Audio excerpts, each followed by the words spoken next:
questions, so if you've got them, store them. I'll just go. And I'm now going to invite Lorraine. Yes.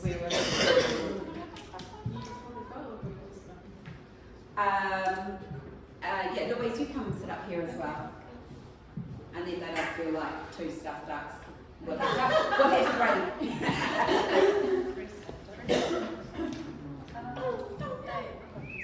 That's very nice. Yeah, don't worry. Tom. I love Steve. I misread that as IBM Kleenex award for him. Yeah. I was thinking that's a bit edgy for IBM. So Lorraine, you've got quite a different perspective on sustainability.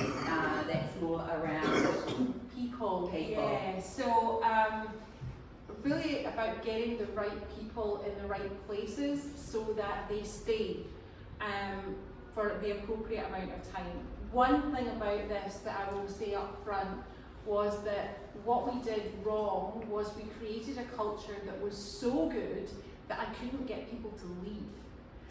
So I had some technicians that really needed to move into engineering roles and there weren't engineering roles for them, and I said, you have to go and get an engineering role somewhere else, and they went, nah, I think I'd just rather stay in tech here. So that is one risk with this, but it's about really building your company culture from the ground up, which I know that we hear a lot. And we hear a lot about having company values, and I've experienced that being in an organisation where, you know, we've got these company values and they're all over the walls, and these are our company values, and that's what they're selling to their customers, but it's not what's happening inside of the business. So what we did was, we believed in a values-based organisation, but we really wanted it to be alive throughout the company. So we started by setting our values by a company-wide practice of motivational interviewing. We interviewed about 200 people in the organisation across the whole place, and then we locked ourselves in a room about this size with a lot of post-it notes, and basically plastered the walls in post-it notes to try and pull together some themes of what was important to the whole company. And that allowed us to come up with 5 company values, which were not your usual company values. Like, we didn't go down the road of connection, integrity. You know, our company values were things like being part of the bunch. That was one of our company values. So it was really accessible. We were making the values accessible to people they wanted to connect with them. But that wasn't all we did when we released the values. We ran workshops for every person in the organisation that connected their values with the company values, so that they could see really clearly where they connected and where there was a disconnect. And it's fine to have a disconnect. You don't have to walk and breathe and walk your company values. But if you find, look, this really doesn't fit for me, then that's an opportunity for people to find a place where they do fit better. And we were also giving people an experience of a deep, deep experience of discovering what their values were. And that's something that it's a requirement to work with me, because so many people are not aware of it. So it's one of the first things that I do with my clients, is take them through an even further developed version of that process. So at that point, people were starting to buy into the culture that we were creating. But then it was down to our leaders in the business to really bring that to life. And that's where we started to stand out as a small team in Wellington. And I was leading a team of engineers, so we're not normally known for leading culture in an organisation. It's not usually the engineering department. But because I'm so passionate about it, and because I have the coaching background, it was like, this is the way it's going to be. So it was about bringing those values to life and making them as weighty as all the other KPIs that we had. So you know, it was just as important for the for our team to be walking, talking, behaving in alignment with those values and fully understanding what that looks like, as it was for them to make sure that the network was up 99.9% of the time. And I took that really seriously. I also took what was important to my team really seriously. So our weekly one-to-ones were essentially personal coaching sessions. They were set up in a way where my team could be themselves, where I could identify their strengths. And I had a fight with my boss at one point because there was a team that mirrored my team in Auckland, and so he wanted them to be exactly the same. It's like, everybody's got the same job description, everybody's got the same KPIs. It's like, this is equality. And I was like, yes, but it's not equity. It's not actually having people working at their best. So can I have different KPIs for the different engineers on my team? And he's like, no, everybody has to be the same. And I was like, but that's not, and I pushed back, and I think he just got sick of me, you know. And basically he said, look, you do what you want, but your KPIs are staying the same as your counterparts, and I don't care how you do it. And that allowed me the freedom to really treat my team as individuals and get them, and there was less of this, engineers are an interesting bunch. That guy's not as good at that as me. And you know, I'm the smartest guy in the room. And, you know, so it meant that I could like sort of really dissolve all of that and go, yeah, but this guy's got 40 years experience and you've got 5. Yeah. So it really changed things, and so now people felt important, they felt valued, they felt seen, like they really felt seen for who they were, and that was when everything just starts to move in the right direction. And so we would have people coming down to visit us in Wellington, and basically I had turned Wellington into like an adult playground by that point. So the board... This is true, getting sick from school was amazing. The boardroom was a ping pong table, and you know, we had a foosball table in the kitchen, and it was just lots of toys and games and things. So visitors would come from the other offices and they would be like, how are they getting this vibe? This is really cool. We don't have this in our offices. And so the visitors became more and more, and it was like, you're going to Wellington, you're going to go learn how to do that. So we began to really, that began to sort of filter out throughout the whole of the company. And then we did in 2015, I think, we submitted to IBM Connexa for their awards, so external awards. And yeah, we won for employee engagement. Yeah, it was very cool. And what's your values? So, you know, when you did the values thing, was that,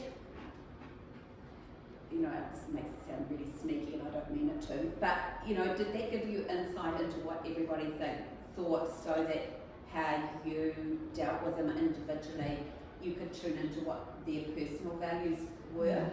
Yeah, that was something that was important to me, was to know their values. And so even though they might have done the workshop with a team and you know, the whole company went through it, I did it again with them in my one-to-ones, because your values change, right? Your personal values change and they evolve, and you know, these were young guys who were starting families, and that changes things. So it was really keeping their values alive and also being able to reflect back to them, look, are you still in the right place? Is this still working for you? And also saying, well, you know, the way that you're behaving, you know, when you're sending the sales team a technical document, expecting them to be able to understand that, it doesn't actually make you look smart, it makes you look like a dick. So I can have those conversations because I know that that guy wants to look like the smartest guy in the room. But how do you align there? How do you bring personal values up? So how do you help? Yeah, I'm not really sure where I'm going here. So if we've got people whose personal values are one thing and you're really wanting to have business values, let's say, or always doing your best work or customers come first. Like as an employee, they don't relate to that at all. So yeah, how do you marry that up, or do you create the business values from the team values? Yeah, so we created the business values from the questions that we asked, and we asked questions like, what has been your best experience in your work life? What made that culture something that was right for you? What do you hope for the culture? So we were asking them about what their motivators were. We were asking them about the type of environment that had them working at their best. So, that's my definition of leadership, is creating an environment where everybody can be at their best, and that's the job of a leader, in my opinion. So it was really focused on that, and then pulling that information together, finding the themes of what was important. It was important that things were fun. It was important that we were providing a quality service, that we felt connected to the bigger mission. And then it becomes a leader's job, in my opinion, again, to make those connections more meaningful to your team. Yeah. So bringing that together, which I think is what you're asking. Yeah. And then understanding the personal values. Most people do want to do their best. Most people do want to be honest and working in integrity. These are quite easy ones that you can pull together. Most people do want a sense of belonging. So it was not difficult for us to connect what the majority of our team wanted and help them see that that's what we wanted as an entity for our customers, which are an extension of our company. So we treated customers as if they were part of the team. And we knew that if we had happy customers, if we had happy staff, we would have happy customers, and the whole wheel would keep going. Does that answer your question, or Yeah. did you want a little bit more detail? Yeah, no, it does. I'm just thinking, as small business, we sort of think, we sit down and we write our business values, right? But they tend to be our values, and it's like, actually, when you have a team, that needs to become team values. And as a self-confessed control freak, it's like I want to tell them what their values are, so that it aligns with what I've got here. But and so you think, right, this is what I want to be seen as, this is what I want to be represented, this is the values I would like our business to be seen as. But do you work to get buy-in from the team around that, or do you scrap that? So what I'm hearing from you is that you take that out, is that you start with the team and you create values from what they're giving you from the inside, and you create the values based on the team that are on the rock face. And it's really hard for small businesses like ours, who have been like a solopreneur, to moving into expanding into a team, because that's exactly, it has been all about you. Yeah. So one of the things that I do in that situation is, yes, we get everybody around the table, and I can facilitate that conversation, but we also have an extra seat at the table. And the extra seat at the table is the business, and you treat the business as another part of the team. Oh, Right, so the That's business has its own values yeah. that are contributed to the rest of the team's values, so it doesn't become all about But it also the separates business. the business from the personality, Yeah. which is the issue you're talking And about. which is my issue. Yeah. So I think if you're in that place where you are a solopreneur moving into a growth and growing your team, or your team is growing, then that's one way to do it. But yes, I would be like, no, we are a new team now, and therefore we start again. Yeah. And what do you do? So what your example is based on hundreds of people. Yeah. So in a smaller team, what happens when you've got, let's say 5? Just a random. Say 5, and let's say they have very different values. How is this part of that conversation? Like, so some people and maybe I'm mixing up what values are, but like some people are driven or motivated by one thing, like some people might be motivated by money, one might be motivated more by praise. How do you bring all that together if they've got very diverse values? So you would hire someone like me. Yeah. That's already written. To come in and facilitate basically a workshop, and we would sit down, so that we can do this with your teams, right? So you would sit down with everybody gets a voice, and work through multiple values. So yeah, somebody might be motivated by money, but that's not the only thing that's important to them. Yeah. So we really want to get everything out and prioritise what's most important to them. Everybody's motivated by money, otherwise they wouldn't be working for you. Yeah. But it's not a driver. And actually, money is not a value. Yeah. No, it's not a value. So it's all of, and we can have different values that contribute to that money. It's the same with family. Often people say that family is a value. Family isn't actually a value, but there are lots of values that are tied to it. So we would just do a big brain dump, facilitated brain dump, and then you'll start to see themes that come out of that. Yeah. And so you can have people who are very, very different still feel like they've contributed to the output of that and see themselves in it. And it's about them seeing themselves in it, and then as leaders and parts of the team really living and breathing that, and the systems that you put in place to facilitate that. Perfect. Yeah. How long did it take you from when you started to when you finally got all your values in place? With all the interviewing and things like that? It wasn't that long. It probably took A couple of months? for that. I mean, I'm going back. This was quite a long time ago that we did this now. So it was probably about 6 months from doing the motivational interviewing to rolling out workshops. The other thing too about the values thing is quite interesting. Sometimes you know what your values are, but you don't have the terminology. So you sort of make you need some lists and say, oh yeah, that's me. That's what I believe. That's the hard thing for me. I think, what are my values? So you need a process like mine. Yeah. I'm not a big fan of lists. I'm not. No. I love them. Values list. Because we pick the person we want to be. We don't pick the person that we are. That's interesting because I wrote down here aspirational values. So sometimes, I have sat with my team, for the current team and just different things I've been a part of and other groups. And what you hear it come out, and I'm thinking, one, a bit deluded. A lot of people, it becomes aspirational. It becomes the people that they want to be, not necessarily the people they are. And then when they give answers or things around the aspiration, it actually isn't connected to them because it isn't who they live.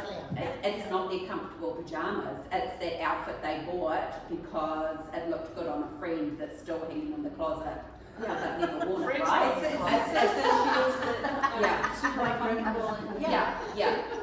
So it's weeding out all of that kind of stuff. Yeah. Oh, that's super interesting because I think bringing it back to the sustainability of that. It is about how we can sustain and maintain that for teams. And it would be what I'm asking is that true? So that is of a big team, and I've got a team of 5. Surprise, surprise. But some people in here they are teams of 1, maybe 2, and then there are people that work with external, so outsource. So what ideas or suggestions do you have for people in that situation to be able to create an environment with people not working with them in the room or that they've got a bit of disconnect physically with? So let me just clarify the question. Is this people that are in the team or also suppliers? Well, let's say Denise, okay? So Denise is a solopreneur. She does all her business on her own at home, but she is connected to a whole team of people that actually work for her. So how does she go about making sure that people's values are aligned or that people are connected sustainably to her business? As a leader, it is about being there and having those conversations very regularly and listening. So I did have, part of my team was based in Christchurch and I couldn't be there that often, so we did have very regular meetings. There was always a place for conversation, and people can feel isolated really quickly. Yeah. And so it is down to us as leaders to make sure that we're having that connection very regular. Sorry, I'm looking directly at you. But yeah, having that connection very regularly, and it's so easy to put off when the people that are in front of you, you can go, right, okay, let's just hop into a room and we'll have a conversation about that. So you almost have to be more available to the people that you are not seeing. Even if there's nothing business related that you need to talk about, sometimes those other conversations are more important. And also with having cultural differences. I was just going to say, the cultural differences. My team are in Africa, Africa. Exactly, yeah. So understanding and really taking the time to understand your people, and regardless of where they're situated. I had a mixed culture team in my office, so I had to understand that. So if I'm saying to my little female Filipino technician, you need to be out there, out there and doing this and it's just not in her culture. She doesn't know how to do that. So then taking the time with her to not change who she is, but help her to be seen appropriately so that the opportunities that she wanted would come to her. I think that's also natural. You're naturally drawn to people, I think. Well, in my business, I feel I could have a million different safari tour guides in Kenya or wherever that I could use. But you kind of tend to be drawn to people that are like you, I think. And for myself, that's what I believe I've done. I think it's just a natural kind of. You've done it really intuitively, and how you work with people. But you are a people person too, right? So people like me, who sometimes I'm peopled out now. Where's my box? and I've got a situation with one of my team works externally. She works up in Kapiti, and the temptation is, here's your job for today, off you go, great, you've done great, that's great, awesome. But I really lost connection with what she needed, and because very quiet, doesn't stand up, blah blah blah blah blah. It was like, oh, well, that's easy. Yeah. You stay over there in your box, but